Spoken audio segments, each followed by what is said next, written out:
Hello everyone, I am Namita TN, Assistant Professor, Jyoti Engineering College, Thrissur. And in this section, we are discussing software configuration management. And we can start our discussion with a famous quote by Heraclitus. There is nothing permanent except change. And this software configuration management, it is also known as change management. And it is an umbrella activity that is applied throughout the software process. Why the software configuration management is also known as it's called an umbrella activity, because the SCM, it is not limited to a particular phase, and at any time we should anticipate change and we should do accordingly. So the software configuration management, it is the activity that is applied throughout the software process. That's why it is said to be an umbrella activity. So here we are discussing software configuration management. And what do you mean by a software configuration? Software configuration means these are the items that comprise all the information produced as part of the software process, are collectively called software configuration. So that is all the items that is produced as a part of our software process, that is collectively called software configuration. It can be the SRS document, it can be the design document, it can be the source code itself. So all these ones are collectively called configuration items. So what is the definition of the software configuration management? It is the art of identifying, organizing and controlling the modifications to the software being built by a programming team. Okay, that is the definition of software configuration management. And what is the importance of this software configuration management? Why do we need configuration management? Because at any time change will be there. It can be the change in requirements, it can be the change in the team or organization structure, or it can be the change in project schedule, or it can be even the change in the government policies and rules. So we should anticipate all the changes and do accordingly. So the configuration management is very important because these changes will affect our code, will affect our project plan, our test cases, our data and the other document. So at any time we should anticipate change. So the configuration management, software configuration management is very important. And a very important terminology in software configuration management is baseline. What a baseline is? A baseline is a formally accepted version of a software configuration item, and all the developers will be working based on the baseline. So if any changes in the baseline, then a new baseline will be formed, and a new baseline will be formed only after completing a formal procedure. Okay, so when any object under configuration control is changes, a new baseline is formed. Then a baseline is a reference point in the software development lifecycle, marked by the completion and formal approval of a set of predefined work product. Okay, and a baseline can be changed only through a formal change control procedures. And next we are directly moving to the software configuration management activities. So up to now we discuss what a configuration item is, what is the definition of configuration management, and what is the importance of this software configuration management. And now we are moving to the software configuration management activities.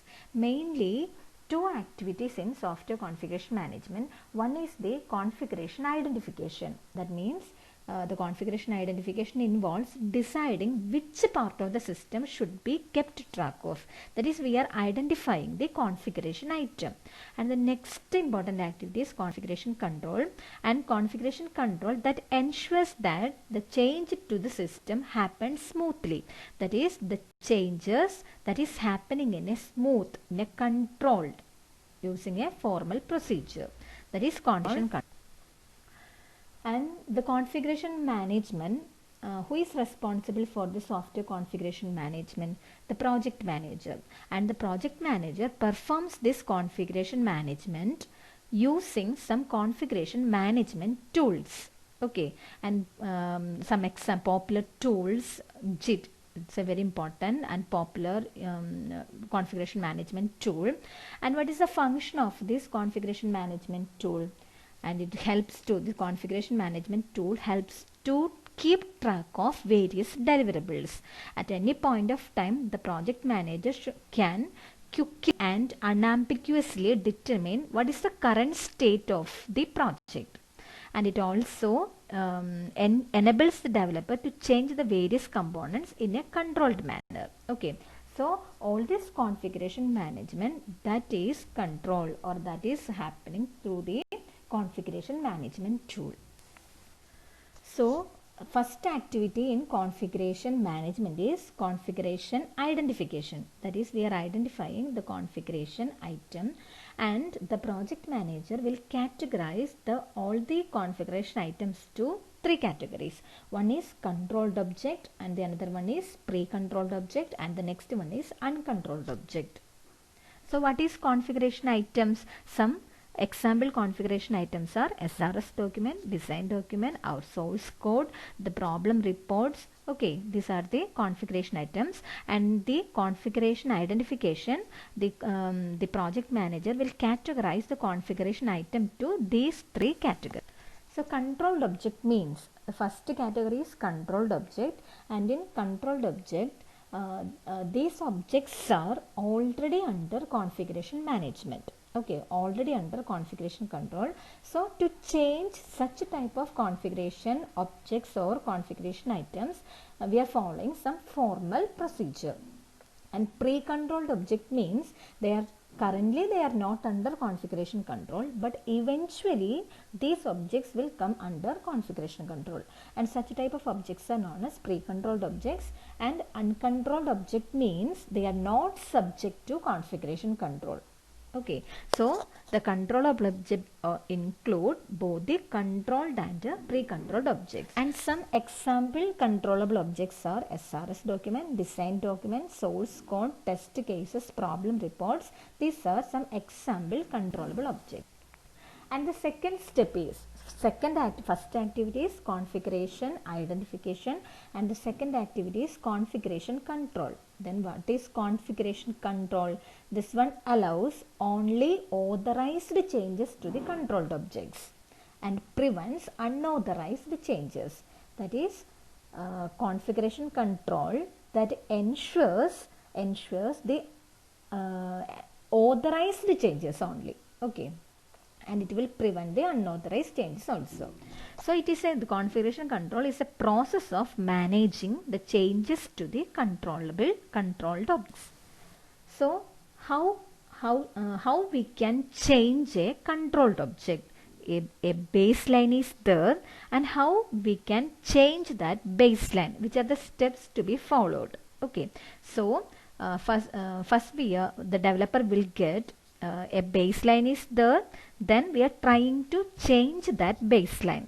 Then the developer will request or reserve this baseline, and he will get a private copy of the module. Okay, he will get a private copy of the module by a reserve operation, and the configuration management tool that allows only one person to reserve a module at a time. Once a module is reserved, it does not allow anyone else to reserve this module until the reserved module is restored. And the configuration management tool that also prevents more than one developer to simultaneously reserve an object. And this solves the problem associated with the concurrent access. Then a developer who reserves a module, then he will get a private copy of that module. Then he will make some changes to that private copy. Okay, that is, all the changes are made in the private copy only. So this figure actually explains what is happening in the configuration control. So this is on the right side, it is the current baseline, and 4 modules are there, A, B, C, D. Then a developer wants to change the module C, then he is placing a reserve request. So if the reserve request is granted, then he will get a private copy of C. At any time he can cancel the reservation, and he is working with the private copy of C once that change is completed. Okay, so the changes will be certified by a configuration control board. So once all those all those formal procedures are completed, then the private copy of C will be restored. Okay, and that makes the new baseline.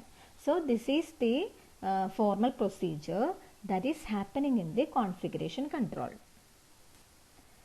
So after completing all the changes, that is the developer is working with the private copy of C, and after completing all the changes, these are to be restored in the configuration management repository.